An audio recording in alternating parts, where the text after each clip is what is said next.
Hello, my name is Theo, and I am here to talk about the history of a digital wristwatch through time. Back in ancient Egypt, people wanted to tell time. They used a sundial.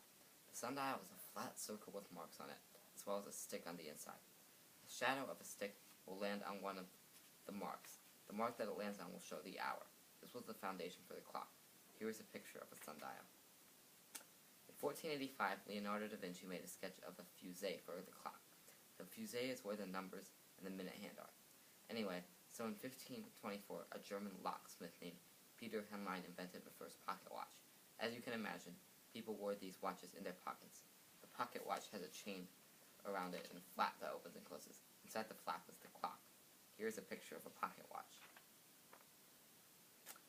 In the 16th century, watches were attached to clothing or used as jewelry. At the time, the watches did not keep track of time very well, but they were becoming more popular. The first watch guild was made in Paris. In 1565, Germany created its first watch guild in Nuremberg. An Italian Jesuit spread watchmaking to China in 1582.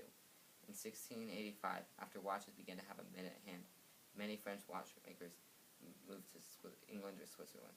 The Swiss watch shop opened in Zurich in 1760. Pocket watches were becoming popular all over the world. The wristwatch was first used in 1868. It was invented by Patek Philippe from Switzerland. In 1875, Joseph Bulova started a wristwatch company in New York. In 1892, the first minute repeater wristwatch was invented. The first minute repeater wristwatch looks like this one.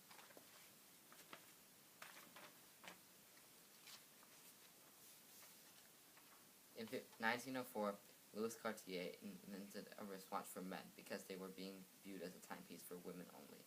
The use of wristwatches in World War I by the Germans greatly increased their popularity. In 1945, Rolex, a watch company, invented the Datejust. The Datejust is a watch showing today's date. A modern Datejust looks like this. The first electric or digital watch was invented in 1957 by Hamilton, a watch company. Hamilton first sold these watches to the public in 1972. They look like this. Today, while wristwatches still exist, they are not as popular. 1 in 7 people in the UK no longer needs to wear a watch. The reason for this is because of the invention of cell phones. People can just check the time on their cell phone. The wristwatch could change, however. The new iPod Nano has the face of a watch and a clip on the back, so you can wear it as a watch.